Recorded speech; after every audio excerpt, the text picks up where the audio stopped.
નમસ્કાર વિદ્યાર્થીઓ, સ્માર્ટ એજ્યુકેશનમાં આપ સૌનું સ્વાગત છે. આજે આપણે એક એવું ચેપ્ટર ભણીશું જેમાં આપણને ઘણું બધું શીખવાનું મળશે.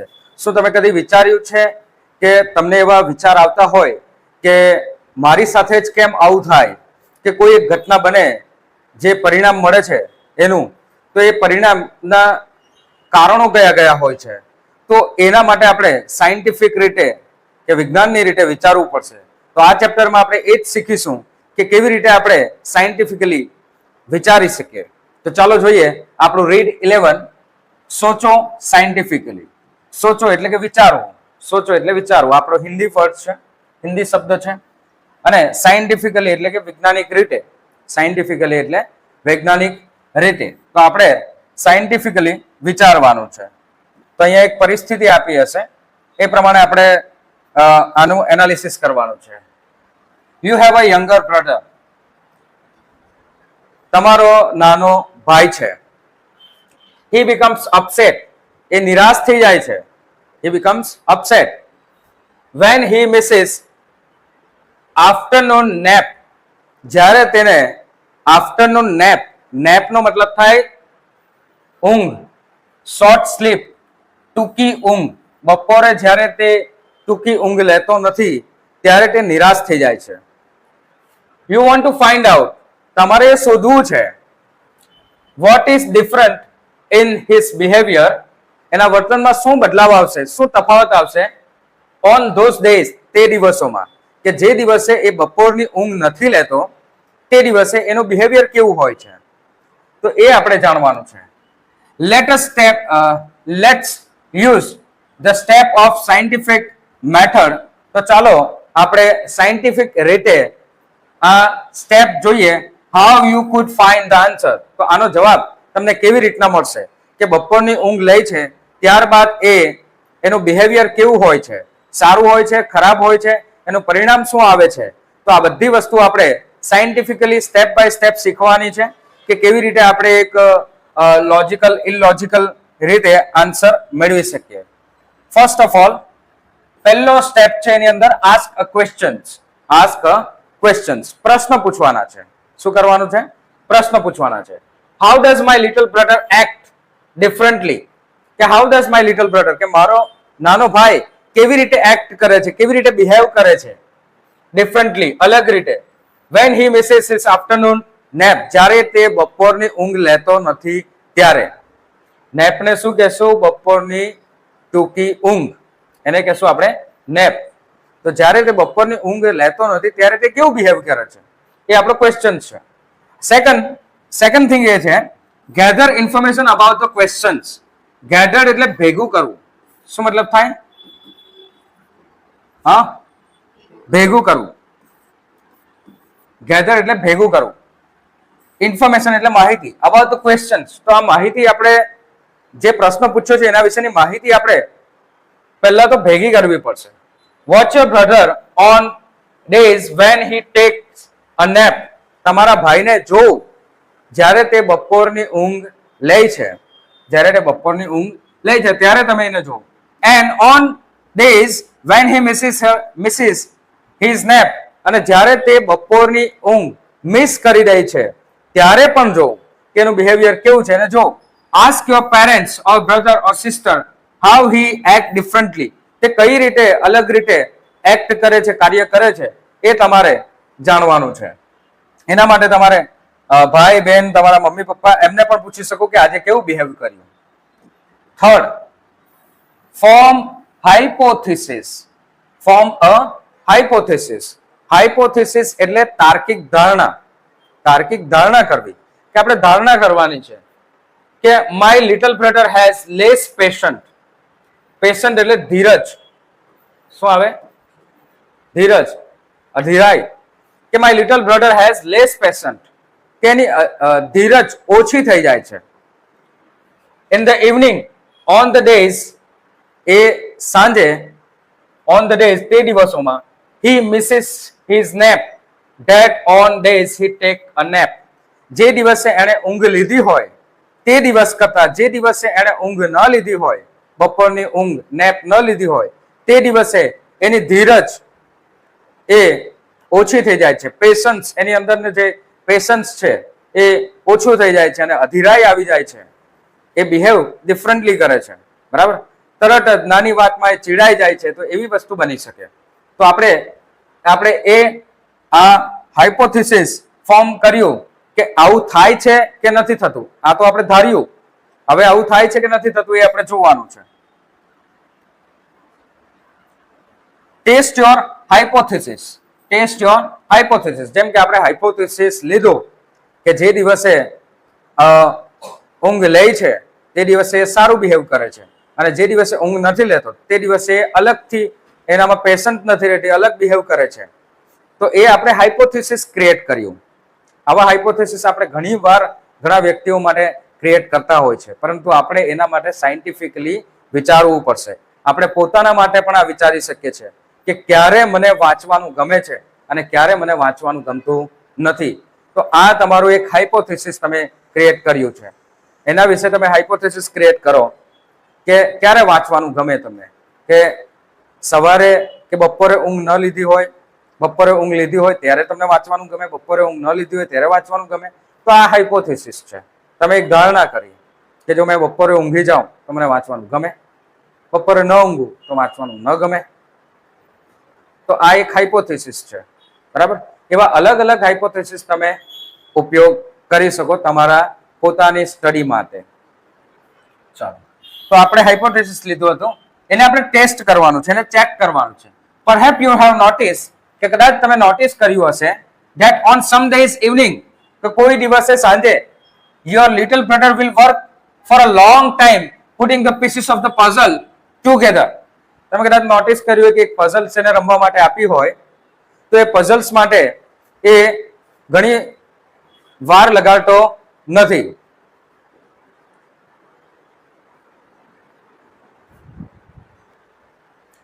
તો તમે નોટિસ કર્યું હશે કે જ્યારે તમારો ભાઈ બપોરની ઊંઘ લે છે, some days evening your little brother will work for a long time. ઘણી વાર તમે નોટિસ કર્યું હશે કે એ perhaps you have noticed, તમે કદાચ નોટિસ કર્યું હશે that on some days evening, કોઈ દિવસે સાંજે your little brother, તમારો નાનો ભાઈ, will work for a long time, લાંબા સમય માટે કામ કરે છે, putting the pieces of the puzzle together, કે puzzle ને એ સોલ્વ કરવા માટે, એના પીસ એક સાથે ભેગા કરવા માટે એ ઘણા લાંબા સમય સુધી પણ એ કામ કર્યા કરે છે. જો તમે એને પઝલ્સ આપી હોય તો એ સોલ્વ કરવામાં એ ઘણો લાંબો સમય પણ વિતાવે છે. એન્ડ અધર ટાઈમ્સ, અને ઘણીવાર તમે એવું પણ નોટિસ કર્યું હશે, he gets mad, angry, એ ગુસ્સે થઈ જાય, ગાંડો થઈ જાય at the puzzles ઉપર, અને and throw the pieces across the room, અને એના જે પીસીસ હોય, પઝલના પીસીસ હોય, એ પીસીસ એ બધા ફેંકી દે છે. એ સોલ્વ કરતો નથી, એનામાં પેશન્સ રહેતી નથી, સોલ્વ કરવામાં ટાઈમ લાગે એટલે એના કારણે એ સોલ્વ ન કરી શકે તો એ ફેંકી દે, ગુસ્સે થાય છે. સો એની અંદર ટેસ્ટ કરવા માટે આપણે એમાં જોઈએ, pick 5 days when your brother takes nap. તો આપણે 5 દિવસ એવા લેવાના છે જેમાં તમારો ભાઈ નેપ લે, બપોરની નેપ લે, બપોરની નાની ઊંઘ લે. After dinner on those days give him a puzzle two put together, અને રાતે એને ડિનર કરી લીધા બાદ એને એક પઝલ્સ આપવાની છે સોલ્વ કરવા માટે. Count how many pieces he use before giving up, કે લિવિંગ, કે છોડી દે, એ પઝલ્સ ને છોડી દે તે પહેલા એ કેટલા પીસીસ કમ્પ્લીટ કરી શકે છે એ આપણે જોવાનું છે, કે કેટલા પીસીસ એ કમ્પ્લીટ કરી શક્યો. નાઉ બી, pick 5 days when your brother misses his nap, અને 5 દિવસ એવા લેવાના જેની અંદર એ બપોરની ઊંઘ લેતો નથી. After dinner on those days give him a puzzle two put together, અને એવા પણ આપણે રાતે એને જમી લીધા પછી, ડિનર પછી પાછી પઝલ્સ આપવાની છે સોલ્વ કરવા માટે 5 દિવસ સુધી. And count how many pieces he uses before giving up, કે ગિવિંગ અપ એટલે કે છોડી દેવા પહેલા એ કેટલા પીસીસ પઝલ્સ ના કમ્પ્લીટ કરે છે. તો આપણે એ જોવાનું છે. તો આ રીતે આપણે ટેસ્ટ કરવાનું છે. હવે ટેસ્ટ કર્યા બાદ આપણે ઓબ્ઝર્વેશન કરીએ. ઓબ્ઝર્વેશન્સ કે નિરીક્ષણ આપણે જે કરીએ તો ઇન બોથ કેસીસ, આ બંને કેસીસમાં he uses almost same number of the pieces. Same number of the pieces. બંને કેસમાં સરખા જ પીસીસ, સરખા ટુકડાઓ જ ગોઠવી શકે છે. Result, the hypothesis. હવે આજે આપણે ધારણા કરેલી છે, તાર્કિક ધારણા કરેલી છે, હાઇપોથેસિસ જે કર્યું છે. when he does not take afternoon nap, જ્યારે તે બપોરની ઊંઘ લેતો નથી, he loses patience, તો ત્યારે એ પેશન્સ એની અંદર ધીરજ રહેતી નથી. is not proved, A prove થતું જ નથી, એ પ્રૂવ થતું જ નથી. કારણ કે જે દિવસે એને ઊંઘ નથી લીધી તે દિવસે પણ એટલા જ પીસીસ એ કમ્પ્લીટ કરે છે પઝલ્સના જેટલા તેણે તે દિવસે ઊંઘ લીધી હોય. એટલે આ ઘટનાનો આપણે જે ધારણા કરી એની સાથે કોઈ લાગતું વળગતું નથી. આ આપણે અહીંયા સાબિત થાય છે. તો આવા ઘણા એક્સપેરિમેન્ટ છે જે તમારે તમારી લાઈફ માટે કરવાના છે. કે મને ક્યારે રીડિંગ કરવાનું ગમે છે, સવારે રીડિંગ કરવાનું ગમે છે, ત્યારબાદ મને કેટલું યાદ રહે છે. તો આ ટેસ્ટ હાઇપોથેસિસ તમારે કરવાની છે કે સવારે વાંચવું જોઈએ કે સાંજે વાંચવું જોઈએ કે પછી રાત્રે વાંચવું જોઈએ. તો આ હાઇપોથેસિસ કરીને તમારે પોતાની જાતને ટેસ્ટ કરવાનું છે, જેમાં તમે પોતાની જાતને પ્રૂવ કરી શકો, જે તમારા માટે બેસ્ટ હોય એ સમયે તમે વાંચી શકો. if there is no evidence, કોઈ પ્રૂફ નથી હોતું, કોઈ સાબિતી નથી હોતું, from your experiment to support your hypothesis, તમે જે ધારણા કરી, હાઇપોથેસિસ એટલે ધારણા, તમે જે ધારણા કરી એને સપોર્ટ માટે કોઈ જ પરિણામ તમને મળતું નથી, કોઈ સબૂત તમને મળતા નથી, ટ્રાય ડિફરન્ટ વન, તો પછી different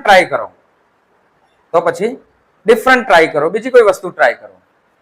a hypothesis you could test quite easily would be, ને તમે જો હાઇપોથેસિસ એમાંની કદાચ ટેસ્ટ કરો એ કદાચ ઈઝી પણ હોઈ શકે. my brother cries more often, મારો ભાઈ વધુ રડે છે, in the evening on days when he misses his nap, જ્યારે તે બપોરની ઊંઘ લેતો નથી ત્યારે તે વધુ રડે છે. તો આ બીજું એક હાઇપોથેસિસ આપણે લીધું.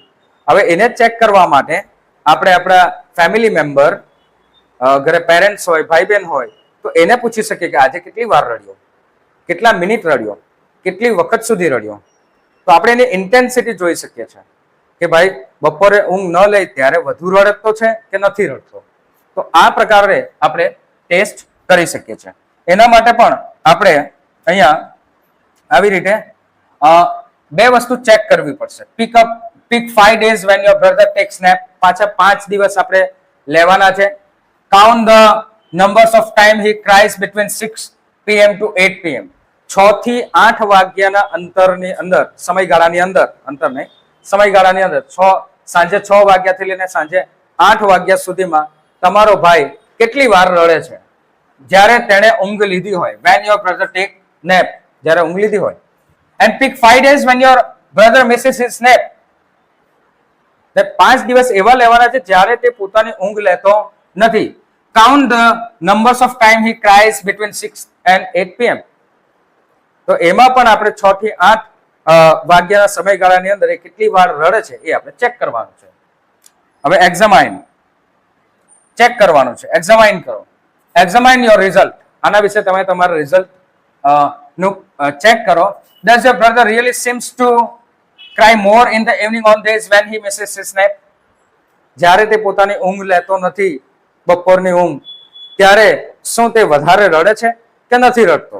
તો એ તમારે ચેક કરવું પડશે. and 5, tell someone what you found, ને તમે જે કંઈ પણ શોધ્યું આ એક્સપેરિમેન્ટથી, સાયન્ટિફિક રીતે વિચારીને જે કંઈ પણ તમે શોધ્યું એ તમારે બીજાને કહેવાનું છે. tell someone. your parents might be interesting, તમારા પેરેન્ટ્સને પણ ઇન્ટરેસ્ટિંગ લાગશે કે હા જો જે દિવસે આ બપોરે ઊંઘ નથી લેતો ને તે દિવસે બહુ જ રડે છે, તે દિવસે અધીરો ઘણો બની જાય છે, એનામાં પેશન્સ રહેતી નથી. તો આ તમે જો ફાઇન્ડ કર્યું હશે, it will help your parents, તો એ તમારા પેરેન્ટ્સને મદદ થશે આનાથી એને હેન્ડલ કરવામાં. Your elder brother or sister might like to know, તમારા મોટા ભાઈઓ કે બહેન હશે તો એમને પણ આ વસ્તુ જાણીને સારું લાગશે. What you learn might help your mother, તમારા મમ્મીને પણ એ વસ્તુ તમે જે શીખ્યા એ મદદ કરશે. Two handle your little brother, તમારા નાના ભાઈને હેન્ડલ કરવામાં મદદ થશે. સો એવરીવેર યુ લુક, તો જ્યારે પણ તમે કોઈ વસ્તુ જો, ધેર આર ક્વેશ્ચન્સ, તો ત્યાં ઘણા બધા પ્રશ્નો હોય છે. કોઈ પણ વસ્તુ તમે જો તેમાં ઘણા બધા પ્રશ્નો હોય છે. You could use scientific method to answer them, તો તમારે સાયન્ટિફિક મેથડથી એના આન્સર આપવાના છે. લેટ અસ સી, જોઈએ હવે કયા કયા પ્રશ્નો આપણે કરી શકીએ. So first question, which kind of food does your dog like? તમારી પાસે જો કોઈ પેટ હોય, કૂતરો હોય, તો તમારા કૂતરાને કેવા પ્રકારનું ફૂડ ખાવાનું ભાવે? તો આ પણ એક તમે ટેસ્ટ હાઇપોથેસિસ થી કે સાયન્ટિફિક સોચીને આ પણ તમે શોધી શકો. Does your mother go to bed earlier on weekdays nights or on weekend nights? તો તમારી મમ્મી કયા દિવસોમાં જલ્દી સુવા માટે જાય છે? કે વીકડેઝમાં, વીકડેઝ એટલે મંડે ટુ ફ્રાઈડે સુધી, કે પછી વીકેન્ડ્સમાં? વીકેન્ડ્સમાં જાય છે. વીકેન્ડ્સમાં એટલે કે સેટરડે અને સન્ડે. તો કયા દિવસોમાં તમારી મમ્મી જલ્દી સુવા માટે જાય છે? તો એ પણ તમે અહીંયાથી ચેક કરી શકો. બીજા question, do you it more food on days when you go to school or on when you stay home? તો કયા દિવસે તમે વધારે ખાવાનું ખાવ છો? ઘરે રહો છો ત્યારે કે સ્કૂલે જાઓ છો ત્યારે? બરાબર. Do you it more food on days when you go to school? તમે સ્કૂલે જાઓ ત્યારે વધારે ખાવ છો, અથવા on days when you stay home, કે તમે ઘરે રહો છો ત્યારે વધારે ખાવ છો? બરાબર. તો એ તમે 5-5 દિવસ લઈને કાઉન્ટ કરીને તમે એનું એનાલિસિસ કરી શકો. Does your father drive the car or ride the bike more on weekdays or on weekend days? કે તમારા પપ્પા કયા દિવસોમાં વધુ ડ્રાઈવ કરે, કે પછી કાર હોય કે બાઇક હોય, એ કયા દિવસોમાં વધારે ડ્રાઈવ કરે? Monday to Friday, that means કે વીકડેઝ, અને સેટરડે કે સન્ડે એટલે કે વીકેન્ડ્સમાં. તો ક્યારે વધારે ડ્રાઈવ કરે એ પણ તમે શોધી શકો. Do dishes really get cleaner if you wash them in hot water instead of cold water? શું તમે ગરમ પાણીથી જો ડિશિસ ધો તો વધુ સારી ધોવાય ઠંડા પાણી કરતા? તો એવી આ બધા એક્સપેરિમેન્ટ પણ તમે કરી શકો. Is your older sister more likely to help you if you say please? જો તમારી મોટી બેન હોય ને તમારી મોટી બેનને તમે પ્લીઝ કહો, વિનંતી કરો, તો શું તે તમારું કામ કરે છે કે નથી કરતું? એ તમે એનાલિસિસ કરી શકો.